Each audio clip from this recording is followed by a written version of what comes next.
ذی وقار۔ اللہ رب العزت کی فضل و توفیق سے ہم سب آج کی اس خوبصورت بزم پاک میں شریک ہیں، جس کو ہمارے برادر عزیز محترم و مکرم حضرت علامہ مولانا قاری پروفیسر علی شان صاحب سلطانی آپ نے اور آپ کی ٹیم نے پیر طریقت رہبر راہ رشد و ہدایت حضرت صاحبزادہ پیر محمد شمس الزمان صاحب قادری آپ کی زیر قیادت اس کو ترتیب دیا ہے۔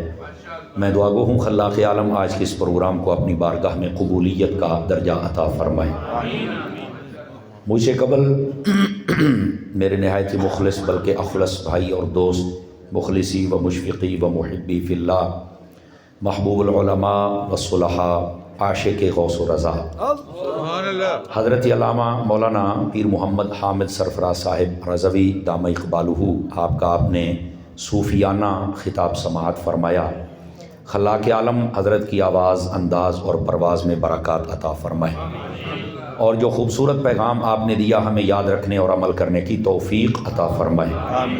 میرے یمین و یسار آپ کثیر تعداد میں علماء دیکھ رہے ہیں، اور یہ علامہ علی شان صاحب اور پیر محمد شمس الزمان قادری صاحب، ان کی محبتوں کا منہ بولتا ثبوت ہے کہ اتنی تعداد میں علماء و مشائخ تشریف لے کے آئے ہیں۔ اللہ کریم ان سب کی زندگیوں میں برکت عطا فرمائے۔ چند ضروری گزارشات آپ کی خدمت میں عرض کرنے کا ارادہ رکھتا ہوں، آپ توجہ رکھیں گے تو انشاءاللہ کچھ نہ کچھ ہم یہاں سے ضرور سیکھ کے جائیں گے۔ حضور نبی رحمت شفیع امت صلی اللہ علیہ وآلہ وسلم آپ نے ارشاد فرمایا، اور اس حدیث شریف کو روایت کیا تاجدار صداقت یار غار و مزار خلیفہ بلا فصل افضل البشر بعد الانبیاء بالتحقیق ابی بکر الصدیق رضی اللہ تعالیٰ آپ نے فرماتے ہیں کہ آقا کریم علیہ السلام نے فرمایا، اتنی جلدی پانی آگ کو نہیں بجھا سکتا جتنی جلدی درود پاک بندے کے گناہوں کو مٹا دیتا ہے۔ دعوت اسلامی کے مکتبۃ المدینہ سے چھپنے والی کتاب فیضان صدیق اکبر، اس کی ابتدا میں یہ حدیث موجود ہے۔ درود پاک کی یہ برکت ہے تو اس کو ضرور حاصل کریں۔ مفتی احمد یار خان نعیمی گجراتی رحمۃ اللہ علیہ، آپ نے میرات المناجی میں لکھا ہے، قیامت والے دن یہ جتنی مکھیاں ہیں یہ جہنم میں جائیں گی، لیکن اس لیے نہیں کہ ان کا ٹھکانہ جہنم ہے، بلکہ اس لیے جہنمیوں کے عذاب میں اضافہ کیا جائے گا۔ کوئی سوچ سکتا ہے کہ اتنی تیز آگ میں مکھی کیسے زندہ رہے گی اور وہ کیسے یہ ان کو تنگ کر سکے گی؟ دیکھیں، اگر ہم تھوڑا سا اپنی عقل کا استعمال کریں تو یہ چیز ہمارے سامنے ہے۔ اللہ نے انسان کو یہ عقل دی ہے کہ یہ اوون تیار اس نے کیا ہے، اس کے اندر آپ برتن بھی رکھتے ہیں، سالن یا چاول جو بھی رکھنا چاہیں آپ رکھتے ہیں۔ اوون کی اتنی تیز ہیٹ ہے کہ اس نے جس چیز کو گرم کرنا اسے کرنا ہے، دوسرے کو کچھ نہیں کہنا۔ اگر انسان کی ٹیکنالوجی اتنی تیز ہے کہ وہ جو چاہے وہ کام ہو دوسرا نہ ہو، تو اللہ رب العزت و احکم الحاکمین ہے نا، تو وہ بھی آگ کا اثر ان مکھیوں پر نہیں ہونے دے گا، وہ جہنمیوں کو تنگ ہی کریں گے۔ لیکن یہاں پر ایک بڑی خوبصورت بات کہی، فرماتے ہیں یہ مکھیاں تو جہنم میں جائیں گی، لیکن ان مکھیوں میں ایک خوش نصیب قسم مکھیوں کی وہ بھی ہے جو سیدھی جنت میں جائے گی، یہ جہنم میں نہیں جائیں گی۔ تو پوچھا گیا وہ کون سی مکھیاں ہیں؟ فرماتے ہیں شہد کی مکھیاں، باقی جہنم میں اور شہد کی مکھیاں جنت میں۔ لیکن سوال یہ پیدا ہوتا ہے کہ یہ جو شہد کی مکھیاں ہیں ان میں کیا کوالٹی ہے کہ یہ سیدھی جنت میں جائیں گی؟ تو آپ صوفیاء کو پڑھ کے دیکھیں، بڑے بڑے صوفیاء نے اس بات کو لکھا، جنہوں نے درود پاک پر قلم اٹھایا، انہوں نے لکھا اس بات کو کہ اس مکھی کی کوالٹی یہ ہے، یہ جب اپنے چھتے سے نکل کے جاتی ہے، یہ جاتے بھی حضور کی ذات پہ درود پڑھتی ہے اور آتے بھی درود پڑھتی ہے۔ یہ درود پاک کی برکت ہے۔ میرے عزیز، میرے بھائی، پیغام یہ ہے، اگر مکھی درود پڑھے وہ تو جنت میں جائے، اگر حضور کا دیوانہ درود پڑھے تو بتاؤ کہاں ہے۔ لیکن یہاں پر ایک بات اور، حیات الحیوان کے اندر علامہ دبیری رحمۃ اللہ علیہ نے یہاں پر ایک دو باتیں اور لکھی ہیں، توجہ ہو تو عرض کروں۔ پیر صاحب کی بلا آپ کی توجہ میرے یمین و یسار جتنے علماء ہیں ان کی دعا لینے کے لیے، وہ فرماتی ہیں کہ یہ ہم قریب ہمارے دیہات ہیں، آپ کا یہ مشاہدہ اور تجربہ ہے نہیں تو کر کے دیکھ لیں، جہاں پر شہد کا چھتا لگا ہوتا ہے نا، اس کے نیچے کچھ شہد کی مکھیاں مری ہوئی پڑی ہوتی ہیں، اور عمومی طور پہ آپ غور کریں تو ان کے ٹکڑے ہوئے ہوتے ہیں، ٹوٹے ٹوٹے. سمجھ آ رہی میری بات کی؟ علامہ دمیری کہتے ہیں کہ یہ مکھیوں کو کون مارتا ہے، یہ کیسے ان کے ٹکڑے ہوتے ہیں، یہ کیسے قتل ہو جاتی ہیں؟ فرماتے ہیں کہ یہ جو شہد کی مکھیوں کا جھنڈ ہوتا ہے، اس کے اندر ایک مکھی ہوتی ہے جس کو ملکہ مکھی کہتے ہیں. آپ اس کو آسان لفظوں میں ان کا چیف آف آرمی سٹاف بھی کہہ سکتے ہیں. توجہ نہیں فرما رہے آپ حضرات، میں کیا کہہ، سمجھ آ رہی ہے؟ آپ اس کو جو مرضی نام دے لیں، میں نے ایک نام دے دیا، سمجھ آ رہی نا، چونکہ سارے قابو اتھے ہی آؤندے نے، ایسے ہی ہے جی. اچھا، وہ اس کی ذمہ داری کیا ہے؟ غور سے سنیے گا. اس کی ذمہ داری یہ، جتنی مکھیاں صبح اڑ کے جاتی ہیں، شام کو، دوپہر کو، جب بھی آئیں، اس کا کام یہ، اس نے آتے اس کا منہ سونگھنا ہے. منہ سونگھنے کے بعد پھر وہ بیٹھنے دیتی. علامہ دمیری کہتے ہیں وہ کیا سونگتی ہے؟ فرمایا کہ وہ مکھی یہ سونگ رہی ہوتی ہے کہ یہ جو گئی تھی اور واپس آئی ہے مکھی، آیا کہ اس کے منہ سے درود پڑھنے کی خوشبو آ رہی ہے یا نہیں آ رہی؟ اگر خوشبو آ جائے تو وہ بیٹھنے دیتی ہے، نہ آئے تو وہ قتل کر دیتی ہے. یہاں پر علامہ دمیری کہتے ہیں سوچنے والوں سوچنا کہ درود کی بھی خوشبو ہوتی ہے، درود کی بھی اپنی خوشبو ہوتی ہے، ٹھیک ہے؟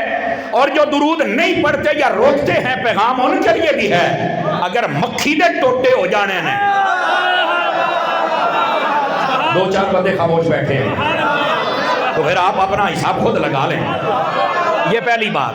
اب دوسری بات بھی سنیے. دوسری بات یہ ہے، وہ فرماتے ہیں کہ اس واسطے وہ قتل کر دیتی ہے کہ انہیں درود کوئی نہیں پڑھیا. پہلی بات. اب دوسری بات، وہ کہتی ہے جب وہ آتی ہے وہ مکھی ایک چیز اور بھی سونگتی ہے، اور وہ کیا ہے؟ وہ کہتی ہے یہ مکھی جو گئی تھی صبح شام دوپہر جب بھی آئی ہے، میں سونگ یہ رہی ہوں کہ کہیں یہ کسی گندے مقام پر تو نہیں بیٹھی. یہ علامہ دمیری نے لکھا ہے. اگر وہ راستے میں کسی گندی جگہ منہ مار کے آئے تو وہ قتل کر دیتی ہے. کیوں؟ وہ کہیں دیئے درود پڑھن والے گندے نہیں ہوندے.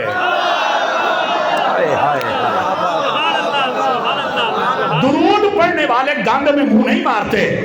تو جتنے درود والے ہیں ہم اپنے کرتوتوں پہ غور نہ کر لیں، اپنی اصلاح فرمائیں سارے حضرات. یہ دوسری بات. اب تیسری بات، ایک وجہ اور ہے اس مکھی کے قتل کرنے کی، دھیان ہو تو پھر سنیے. وہ یہ ہے، وہ جو مکھیاں آتی ہیں نا، مکھیاں چھتے میں بیٹھتی، آپ نے دیکھا ہوگا شہد کا جو چھتا ہوتا ہے نا جتنے ماکھی بہندا ہے، اس کے اوپر چھتے کے اوپر نا کیبن بنے ہوئے تھے، موریاں جنہوں تسی کہندے ہو.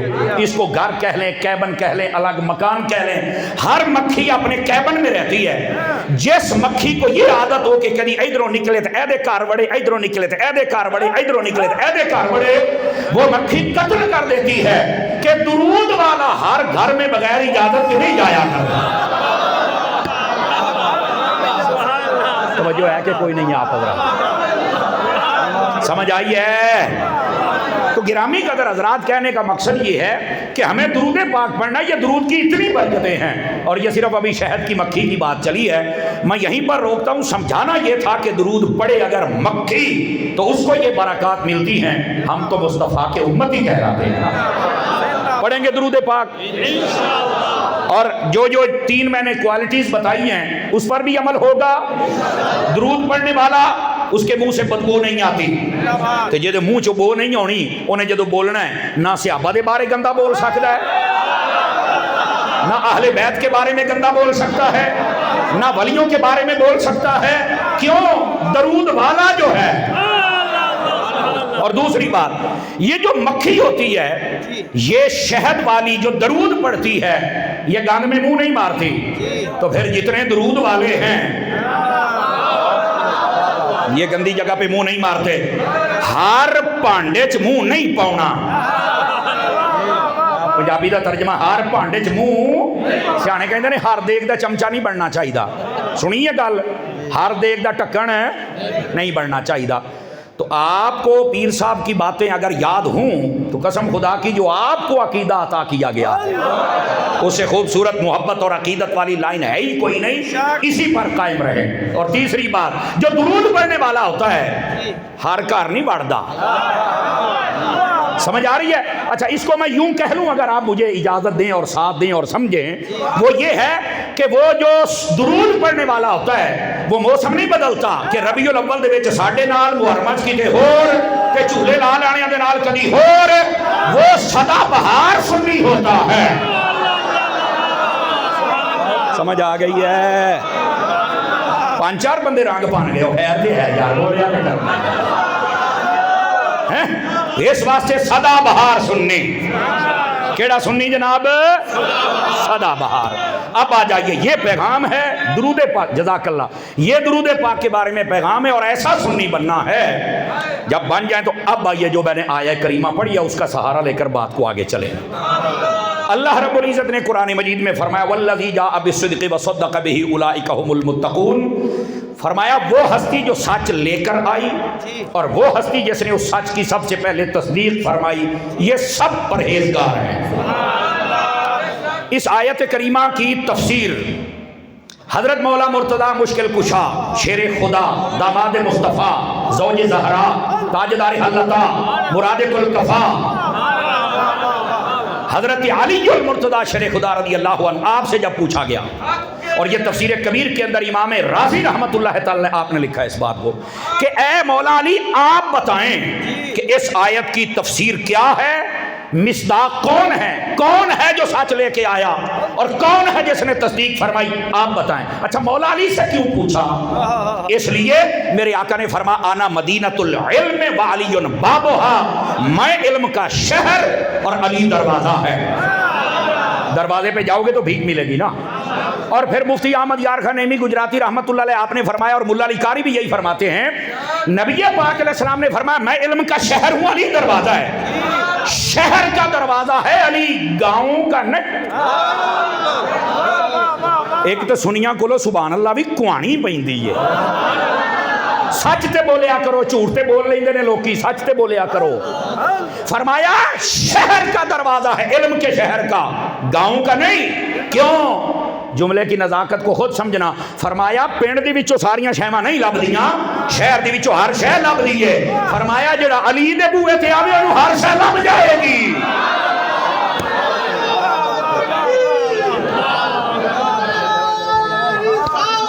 اللہ اکبر۔ بھائی ایک منٹ نعرے کا قتل نہ کریں، نعرہ لاؤنا تو بنیا طرح لاؤ۔ نعرہ تکبیر، نعرہ رسالت، نعرہ تحقیق، نعرہ حیدری، تاجدار ختم نبوت۔ توجہ ہے کہ کوئی نہیں آپ سب حضرات کی؟ تو مولا مرتضیٰ شیر خدا رضی اللہ عنہ فرمایا علم کے شہر کا دروازہ ہے۔ کیا مطلب؟ شہر میں ہر چیز ملتی ہے۔ فرمایا علی کے پاس آؤ گے، جو پوچھو گے علی دے گا، مولا علی عطا فرمائیں گے۔ صحابہ کرام علیہم رضوان آپ آئے آپ کی خدمت میں، آپ بتائیں، تابعین بھی آئے، آپ بتائیں اس آیت میں سچ لانے والا کون ہے اور تصدیق کرنے والا کون ہے؟ اب مولا علی جیسے حضرت پیر صاحب فرما رہے تھے، جدو سائیاں نے مان لیا ہے تے اسی پیچھے ہاتھ بن کیوں نہیں مان سکتے؟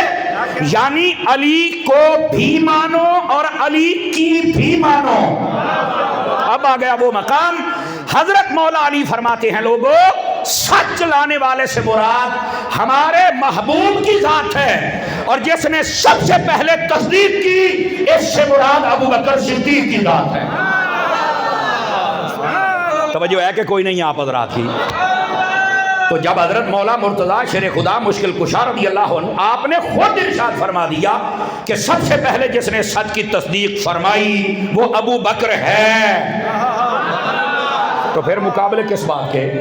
چونکہ ادھر دیکھیں میری طرف، بعض لوگ نا اچانک سے آ کر عجیب قسم کی کشمکش لوگوں کے ذہنوں میں پیدا کر دیتے ہیں، جیسے حضرت پیر صاحب نے فرمایا یہ یہودیوں کی سازش ہے کہ شک پیدا کرو کسی طرح۔ اور اس دور میں جو اللہ، رسول، صحابہ اور اہل بیت اور ولیوں کے بارے میں یقین رکھتا ہے، میں کم از کم اسے ولی ضرور سمجھتا ہوں۔ یقین اسے ہونا چاہیے، جو مرضی ہو جائے وہ یقین رکھے رب پر، رسول پر، صحابہ پر، اہل بیت پر، ولیوں پر۔ اور یار اس تشکیل کے دور میں جسے یقین ہے اس پر خاص رب کا فضل ہو چکا۔ یقین رکھو یہ جو آئے دن نئی نئی بولیاں بارش کے قطروں کی طرح سوشل میڈیا پر یہ فتنے اٹھ رہے ہیں، لیکن کمال اس بندے کا ہے جس کو اللہ نے یقین کی دولت عطا فرما دی۔ لوگ لڑائی جھگڑے پیدا کرتے، ان کے درمیان تناؤ پیدا کرنے، نہیں، غلط بات ہے۔ اب دیکھیں 4 نام آتے ہیں، توجہ ہے، مسئلہ سمجھا دوں آپ کو۔ سب سے پہلے کلمہ پڑھا حضرت صدیق اکبر نے، ایک بات۔ سب سے پہلے کلمہ پڑھا اماں خدیجۃ الکبریٰ نے، دوسری بات۔ سب سے پہلے کلمہ پڑھا مولا علی نے، تیسری بات۔ سب سے پہلے کلمہ پڑھا حضرت زید بن حارثہ نے، چوتھی بات۔ اب 4 روایتیں ہیں، سب میں ہے انہوں نے پہلے کلمہ پڑھا ہے۔ اب بظاہر تو تعارض ہے کس کا نام پہلے لیں۔ علماء کی زبان میں اس کو کہتے ہیں تطبیق دینا، اور تطبیق کا مطلب یہ ہوتا ہے انکار بھی نہ ہو، مسئلہ بھی سب کو سمجھ آ جائے، اور جتنا اعتراض بیچ میں آ رہا ہو تعارض بھی اٹھ جائے۔ اب آ جائیے اس کا جواب سنیے۔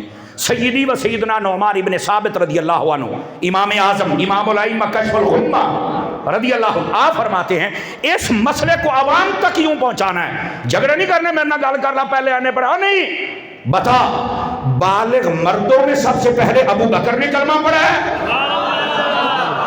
بالغ عورتوں میں سب سے پہلے حضرت اماں خدیجۃ الکبریٰ نے کلمہ پڑھا ہے، غلاموں میں سب سے پہلے زید بن حارثہ نے پڑھا ہے، اور بچوں میں سب سے پہلے مولا علی نے کلمہ پڑھا ہے۔ لو جی، مسئلہ سمجھ آ گیا۔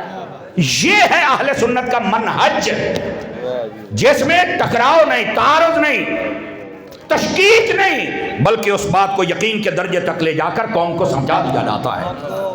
حضرت مولا علی شیر خدا رضی اللہ عنہ آپ خود ارشاد فرماتے ہیں، توجہ ہے جی آپ حضرات، آپ فرماتے ہیں کچھ فضیلتیں ایسی ہیں کہ حضرت ابو بکر ہم سے آگے نکل گئے، بالخصوص میں علی، فرمایا ان فضیلتوں کو حاصل نہیں کر سکا۔ یہ حضرت مولا علی خود ارشاد فرماتے ہیں۔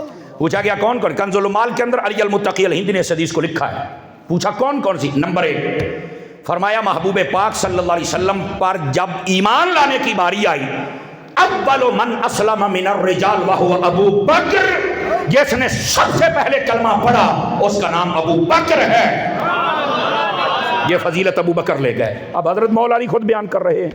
دوسری بات، فرمایا اول من اظہر الاسلام وہو ابو بکر، جس نے کلمہ پڑھ کے لوگوں پر ظاہر کر دیا، بتا دیا کہ میں نے کلمہ پڑھ لیا ہے۔ کلمہ پڑھ کے کئی ابتدا میں چھپاتے تھے حکمت کے تحت۔ ابو بکر وہ ہیں، حضرت مولا علی کہتے ہیں انہوں نے سب کو چل کے بتا دیا کہ میں نے کلمہ پڑھ لیا ہے۔ فرمایا یہ فضیلت بھی اگر حاصل ہے تو ابو بکر صدیق کو حاصل ہے۔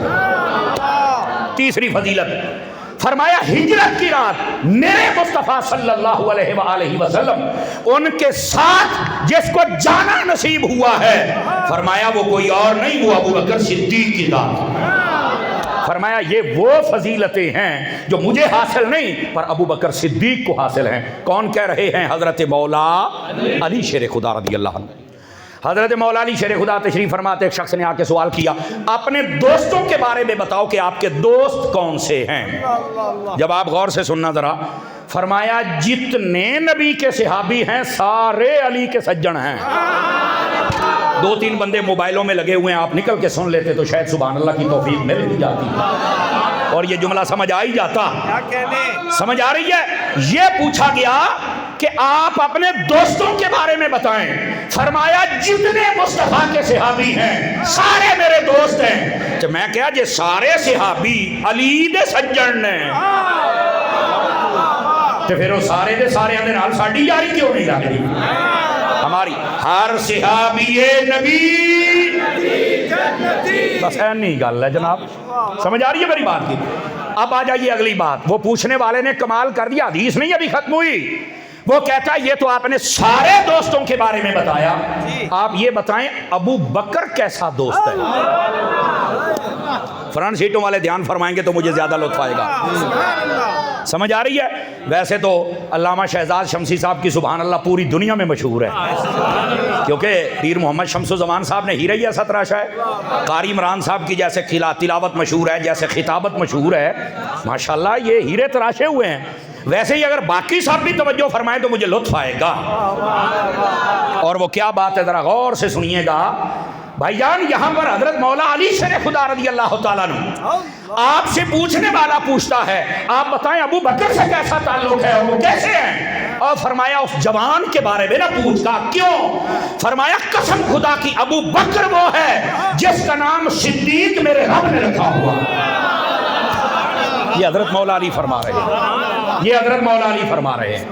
اور صرف یہاں تک بات نہیں ہے میرے بھائی، حضرت ابو بکر صدیق رضی اللہ عنہ کی شان کے بارے میں مولا علی خود کہتے ہیں خیر الناس بعد رسول اللہ صلی اللہ علیہ وسلم وہو ابو بکر، امام بخاری نے اس کو لکھا، فرمایا رسول پاک کے بعد اس کائنات میں جو سب سے بہتر ہے اس کا نام ابو بکر صدیق ہے۔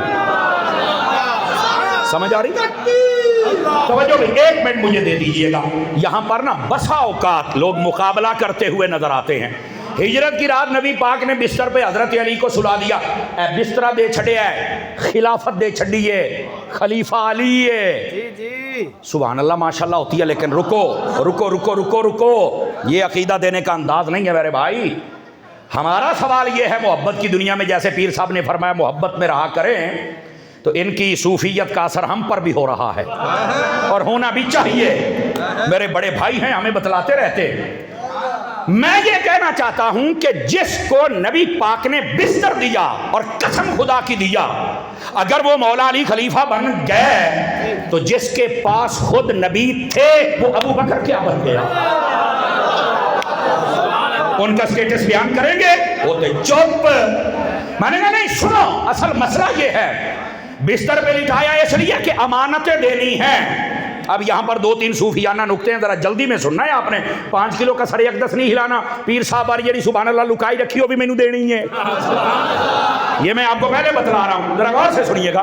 مفتی صاحب کی بلا شاہ صاحب حضور علماء آپ کی توجہ چاہتا ہوں، ماشاءاللہ ٹی ایل پی کا بھی بہت بڑا قافلہ تشریف لایا ہمارے شبیر بھائی، اور یہ سارے نظام مصطفیٰ کے لیے نکلے، اللہ ان کو کامیابیاں عطا فرمائے۔ آپ سارے حضرات ذرا توجہ فرمائیں گے تاکہ آپ کو بات سمجھ آ جائے۔ اب ذرا سننے والی بات یہ ہے نبی پاک نے یہ بستر کیوں دیا تھا؟ صرف بستر نہیں، امانتیں بھی دی، میرے بستر پہ سو جاؤ، صبح امانتیں آپ نے دینی ہیں۔ لیکن دوسرا رخ کبھی نہ بھولا کریں، نبی پاک جب جا رہے ہیں تو ساتھ کون ہے؟ ابو بکر۔ صوفیاء کہتے ہیں یہاں امانتیں دو ہیں، ایک مکے والوں کی امانت ہے، ایک رب کی امانت ہے۔ مکے والوں کی امانت پیسہ والو دولت ہے، رب کی امانت کا نام مصطفیٰ ہے۔ مصطفیٰ جان رحمت میں سجدے جاؤں، فرمایا مکے والوں کی امانتیں اگر کوئی دے سکتا ہے تو وہ علی ہے، اور رب کی امانت کی کوئی حفاظت کر سکتا ہے تو وہ ابو بکر ہے۔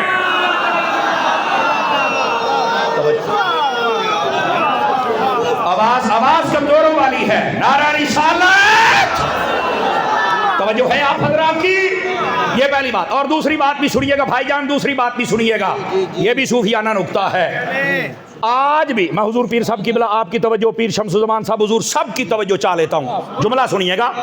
آج بھی میں تو ابھی 3 دن پہلے آیا ہوں، اور پیر صاحب تقریباً کو 10-15 دن پہلے آپ تشریف لائے ہیں عمرہ کر کے، یا شاید چند دن اوپر ہوئے ہوں گے۔ مکے میں آج بھی چلے جائیں، جہاں پر حاجیوں کا سامان گم ہو جائے، جس دروازے سے ملتا ہے اس دروازے کا نام آج بھی باب علی ہے، آج بھی باب علی ہے۔ اب یہاں پر جو نکتہ دے رہا ہوں اور میں چیک کر رہا ہوں چہرے، یہ سنیا بھی میں فرج بھی چیک ہونے چاہیے نا، لگ جاتا پتا۔ میں نے کہا آج بھی امانت اگر لینی ہے تو وہ علی کے دروازے سے ملے گی، لیکن یاد رکھنا اگر تب سے آج تک امانت علی کے پاس ہے اور وہی دیتے ہیں، تب سے لے کر آج تک نبی بھی ابو بکر کے ہی پاس ہے نا۔ توجہ نہیں فرما رہے آپ حضرات،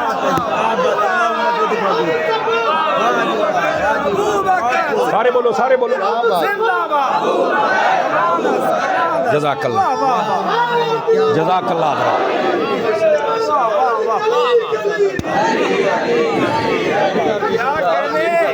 جزاک اللہ، اللہ آپ کو برکت عطا فرمائے۔ یہ اس کو سمجھ آئیے نا، ایک مرتبہ انصاف سے سبحان اللہ فرما دے۔ توجہ ہے جی، بیٹھے ہو ہاں ہاں ہاں ہاں بیٹھے ہو, اچھا اچھا اچھا ٹھیک ہو گیا جی. کہہ رہے تھوڑا جی اپنا پورا رنگ بکھاؤ ہیں. ٹوبے آڑے ہو, او ٹوبے آڑے ہو, سبحان اللہ تھے آپ کو نہ یاد ہے. آپ ذرا بات سنیے گا بھائی, نبی پاک نے امانت علی کے سپرد کی, آج تک امانت علی کا دروازہ دے رہا ہے. نبی پاک کو صراط ابو بکر کے بعد سے آج تک روضہ اقدس میں بھی ابو بکر ساتھ ہے. نبی نے جو چیزیں دی ہیں انہوں نے تو لجپالی فرمائی ہے, ہن تسی اپنا عقیدہ سدھا کرنا ہے. ہم ان کے پیچھے بھی ہیں, ہم ان کے پیچھے بھی ہیں. لیکن رکو رکو, یہاں پر بات سمجھنے والی ہے. نبی پاک صلی اللہ علیہ وسلم جب غار کی طرف جا رہے ہیں, ساری داستان آپ نے سنی. غار کے دروازے پر پہنچے, فرمایا حضور آپ رکیے میں غار کو صاف کرتا ہوں. صوفیانہ نکتہ آوے جے جاگدے بیٹھے ہو, جڑے چوپ بیٹھے ہو نا ہاں نا نا تو انہوں کی سناما. چلیے جی چلیے آہستہ بول لیتے ہیں اور آپ کو چیک کرتے ہیں, یہ در و دیوار گواہ ہو جانے چاہیے. صوفیاء نے یہاں پر نکتہ لکھا ہے, حضرت ابو بکر صدیق اندر گئے, غار کو ستھرا کیا, جب ستھری ہو گئی فرمایا حضور آ جائیے. نبی پاک آ گئے, فرمایا جو بندہ یہ چاہتا ہے میرے دل میں نبی پاک آ جائیں. فرمایا پہلے ابو بکر کو اندر لے جا, ابو بکر جب تیرا دل ستھرا کرے گا مصطفیٰ خود بخود آ جائیں گے. یہ صوفیانہ نکتہ ہے. جب تک حضرت ابو بکر صدیق دل میں آئیں گے نہیں, دل ستھرا کریں گے نہیں, کریم کیسے آئیں گے؟ آواز سمجھ آ رہی ہے آپ حضرات کو؟ اچھا اگلی بات, دوسری بات بھی توجہ طلب ہے. جب کافر آ گئے نا دروازے پر, فرمایا اگر قدموں کی طرف دیکھتے تو ہمیں دیکھ لیتے. اللہ نے کبوتری سے حکم فرما دیا انڈے دے دے. مواہب الدنیا میں امام قسطلانی لکھتے ہیں, اس نے جب انڈے دے دیے نا تو کافر پتہ کیا کہتے ہیں, اندر جاؤ. ایک کہتا, دعا کہتا نہیں, اگر اندر کوئی گیا ہوتا نا تو یہاں کبوتری انڈے نہ دیتی تے ہن اندر نہیں بارنا. کیوں؟ کہتے نے کبوتری نو تکلیف ہوے گی, جانور نو تکلیف نہیں دینی چاہیے. آج تک کفر کا یہی ایجنڈا ہے, جانوروں کو تکلیف نہیں دیتے لیکن مصطفیٰ کو تکلیف دیتے ہیں, صحابہ کو اور اہل بیت کو. آج تک کفر یہی کر رہا ہے, آج تک کفر یہ کر رہا ہے. دیکھو کبوتر نو کہنا کچھ نہیں کہنا, تنگ نہیں کرنا, اور ڈھونڈ کسے رہے ہیں یہ کفر. آج دیکھو ایسے نہیں کھا کے چھایا کرتے وہ بھائی, ایسے نہیں قرآن پاک کو جلایا جاتا.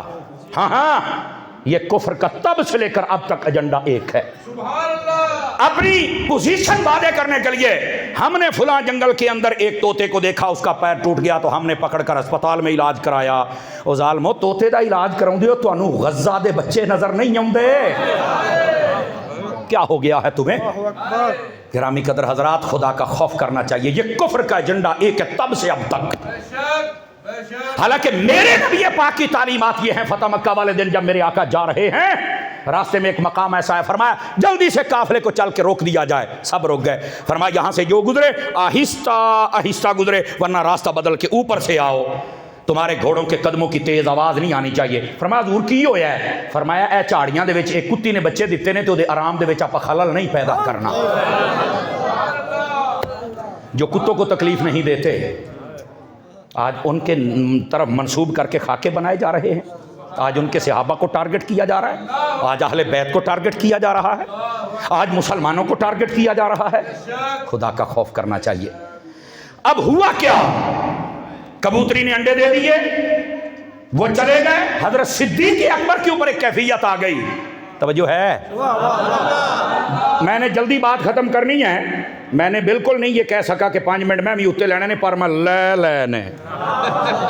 اوے بولو تو صحیح ہو جڑے چوپ بیٹھے ہو, میں کہہ نہیں سکا پر میں لے لینے, چونکہ میں نے بتایا ایتھے نہ ہے ہی کوئی نہیں. سمجھ آ رہی ہے جی؟ اب ذرا بات سننے والی ہے. صدیق اکبر پہ ایک کیفیت طاری ہوگی جس پر ہو سکتا ہے کوئی بد کلام یہ بد کلامی کر سکے. صدیق اکبر تو ڈر گئے تھے, کہتے ہیں صدیق تو ڈر گیا سی. علماء نے لکھا لا تحزن پڑھتے ہو, ان اللہ معنا بھی پڑھ. فرمایا صدیق پریشان نہ ہو. خوف ہوتا ہے اپنی طبیعت پر, پریشانی ہوتی ہے دوسرے کے لیے. صدیق اکبر جو پریشان ہوئے تھے اپنے لیے نہیں, مصطفیٰ کے لیے. اور اگر کوئی کہتا ہے صدیق یہاں ڈر گیا تھا, اور میں نے کہا اگر ڈرنا ہوتا تو اس وقت ڈرتا جب سانپ ڈنگ مار رہا تھا. اور فرمایا تو ڈانگ مار لگ جاتا, پتا پتا عاشق ہے تیرا. صدیق وہاں تو نہیں ڈرا. اور پھر میں ایک جملہ کہہ رہا ہوں, ہوں ٹوبے والے میں تمہیں چیک کرنا سجے کھبے, صوفیانہ بولی چے بھی رنگ ہے جے. سپ نے شاید برداشت نہیں کیتا کہ نبی صدیق کٹھا رہے, سپ نے برداشت نہیں کیتا. صدیق نے آخیا رکھاں گا تینوں میں پیر دے تھلے توڑ لگے. آواز کمزوروں والی ہے, رجوی سننی بولے, رجوی سننی. توجہ ہے کہ کوئی نہیں ہے؟ سب کو کتنے برداشت ہوئے. اس واسطے رب نے سانو سپ نہیں بنایا, بندے بنایا ہے. تو جڑا بندہ ہوتا ہے پیار کرتا ہے مالک کرو گے. اب آ جاؤ, بڑی جلدی میں گفتگو ختم کر رہا ہوں. حضرت صدیق اکبر رضی اللہ عنہ جب اتنی یکدم پریشانی ہوئی نا آقا کریم کی وجہ سے کہ اگر کچھ ہو گیا قیامت تک کے لیے لوگ بکواس کرتے رہیں گے, اگر صدیق حفاظت نہیں کر سکتے تھے ساتھ گئے کیوں ہو. جب وہ ساری مصیبت ٹل گئی تو آپ کے اوپر ایک کیفیت تاری ہوئی پیاس کی. انہونی ہو جائے نا عمومی طور پر میں نے پانی پلا یار, میں تو کو جوڑن لگا سی. نبی پاک کو کہتے حضور میں نے پانی پینا ہے, یہ بھول گئے. توجہ میری طرف بھائی جان, میری طرف, کہ میں غار میں بیٹھا ہوں. آپ نے تو اپنے پرایوں نے تفاسیر میں لکھا ہے, اسی غار والی آیت میں اٹھا کے دیکھ لینا. نبی پاک علیہ السلام نے ایسے دیکھا کہ صدیق اکبر تو ابھی کسی اور منزل پہ ہیں. فرمایا صدیق او پانی پی لا.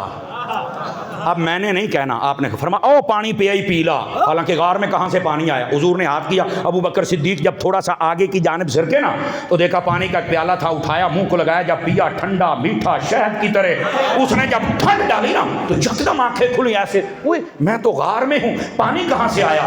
حضور یہ کہاں سے آیا؟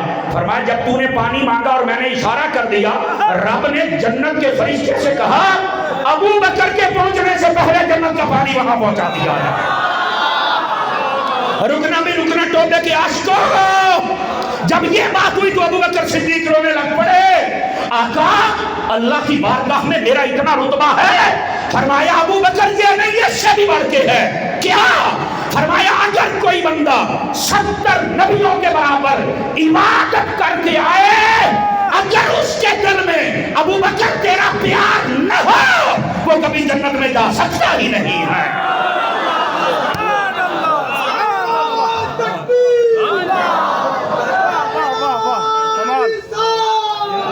توجہ بھائی توجہ, اللہ کریم آپ کو برکت دے. توجہ ایک منٹ مجھے دے دیجئے گا گرامی قدر حضرات. یہ ہے مقام صدیق اکبر. صدیق کو دل میں لے کے آ. 5 کلو دا سارے اقدس ہلا کے نہیں, زبانی اقدس ہلا کے میرے نال گل کرو. صدیق اکبر کو اپنے دل میں لے کے آ, ورنہ تیری ہے ماڑی موٹی جڑی لئی پھرنا کام تے آنی نہیں نا.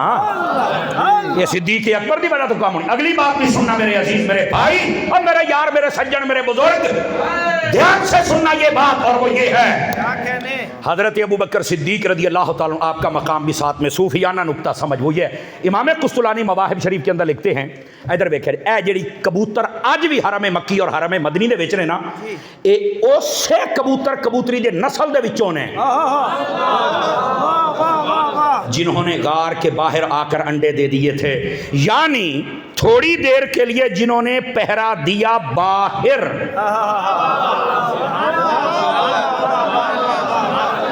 مجھے اس بات کا احساس ہے کہ 11ویں سے 12ویں کی طرف ٹائم چل پڑا ہے, لیکن اب 11ویں بھی کھانے ہیں, 12ویں بھی کھانے ہیں.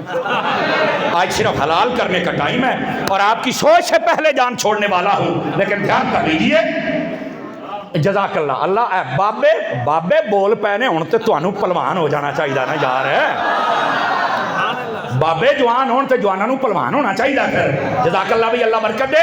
اب یہ بات سنیے میرے عزیز, امام قسطلانی کہتے ہیں یہ وہی کبوتر اور کبوتری کی نسل ہے جنہوں نے باہر انڈا دے کر پہرا دیا تھا. یہاں صوفیانہ نکتہ یہ ہے, اے لوگوں اگر تھوڑی دیر کے لیے کوئی نوکری باہر دے دیتا ہے, غار کے باہر پہرا دے دیتا ہے, اس کو صلہ عطا کیا جاتا ہے, تو ابو بکر نے جس نے اندر پہرا دیا اسے صلہ کیوں نہیں؟ تو جواب یہ بنتا ہے جس نے باہر پہرا دیا تھا غار کے وہ آج مزار کے باہر ہے, اور جس نے اندر پہرا دیا تھا وہ آج مزار کے اندر بھی تھا. توجہ ہے کہ کوئی نہیں ہے؟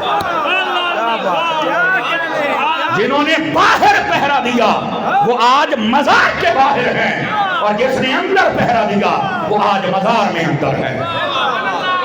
تو گل سمجھ آ گئی کہ کوئی نہیں آ گئی؟ گفتگو کو سمیٹنے لگا ہوں اور بات بہت آگے کی ہے۔ چلیے ایک بات اور سن لیجئے، پیر صاحب کی توجہ چاہتے ہوئے، دعا مل جائے گی۔ یہ تو قوم سے چھپنے والی تفسیروں میں بھی لکھا ہوا ہے، اس میں بھی لکھا ہوا ہے۔ حضرت ابو بکر صدیق نے جب سارے چلے چلے گئے نا، کیفیت سے باہر نکلے، حضور ایک گالتے دسو، فرما پوچھ، غار میں بات ہو رہی ہے، حضور یہ بتائیں اگر وہ ادھر سے آ جاتے تو ہم کدھر جاتے؟ اب یہ سوال کیا ہے، کیفیت ٹل گئی، سب کچھ ٹل گیا ہے، لیکن پھر بھی حضور اگر آ جاتے تو ہم کدھر جاتے؟ لو جی ہوں تسی اپنے مقدرہ تے بولنا ہے، باقی میں تو ان کچھ نہیں کہنا۔ نبی پاک نے یوں ہاتھ اٹھایا ایسے، آپ نے فرمایا ابو بکر اگر وہ ادھر سے آتے نا تو ہم ادھر چلے جائیں، ایسے کیا نا، پہاڑ بیچ میں سے پھٹ گیا، غار بن گئی، اشارہ کر دیں، سامنے دریا نظر آنے لگا، اس کے اندر ایک کشتی تھی جو کنارے کے اوپر لگی ہوئی، فرمایا اگر وہ ادھر آتے تو دیکھ قدرت کا انتظام، ہم ادھر نکل جاتے، ہمیں کچھ بھی نہیں ہے۔ یہاں تک شانے ہیں میرے ابو بکر صدیق، کہاں بیٹھے ہوئے ہیں ہم لوگ۔ اور ایک بات اور سنیے، حضرت پیر صاحب نے بڑی پیاری بات کہی، اب بزرگوں کے بارے میں شک نہ کرنا، حضور کی کسی نسبت کا کبھی بے ادب نہ ہونا۔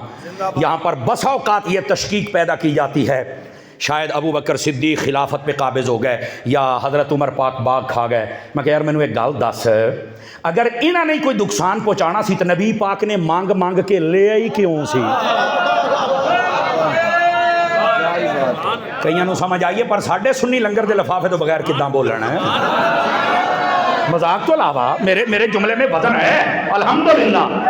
اور بھائی اگر انہوں نے نقصان کرنا تھا تو میرے رسول نے مانگا ہی کیوں؟ یا اللہ عمر دے دے تیرا اسلام عزت پا جائے گا۔ اگر اس عمر نے نقصان کرنا تھا رسول نے مانگا کیوں؟ نہیں، یہ عمر کی وجہ سے نقصان نہیں ہو سکتا، ایک عمر آ جائے سارے شیطان مر جائیں گے، انسان باقی بچ جائیں گے۔ حضرت عمر پاک کا یہ مقام و رتبہ ہے، حضرت ابو بکر صدیق کا یہ مقام و رتبہ ہے۔ خدا کے بندو کہاں بیٹھے ہوئے ہو نا؟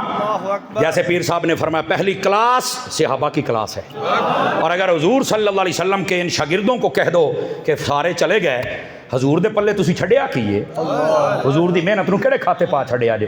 نہیں، کوئی ایک بندہ حافظ بنا دے ساری زندگی فخر کرتا ہے میرا شاگرد ہے، ہاں تجھے نے ابو بکر جائے پیدا کیتے ہیں، عمر جیسے، بلال جیسے۔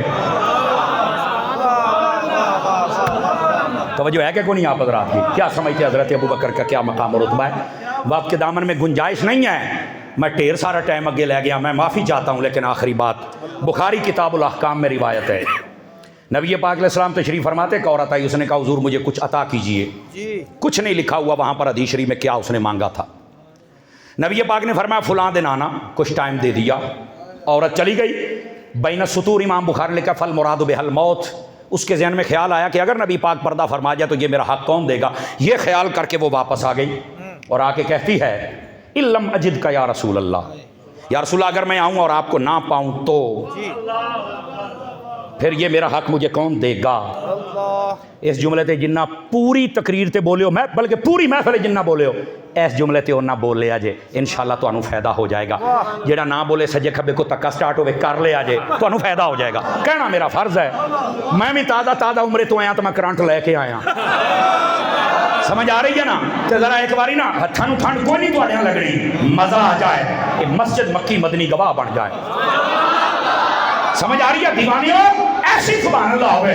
نبی پاک نے فرمایا علم تاج دینی فقط الى ابی بکر، فرمایا اگر مجھے نہ پائے تو میرے ابو بکر کے پاس آ جانا۔ علماء نے لکھا نبی جانتے تھے میرے بعد اگر حق کوئی لے سکتا ہے تو ابو بکر ہے، پر میں کہنا چاہتا ہوں یہ نہ کہو کہ یہ زہرا کا حق کھا گیا، اور جو غیر عورتوں کا حق نہیں کھاتا وہ زہرا کا کیسے کھائے گا؟ آمین و آخر دعوانا الحمدللہ۔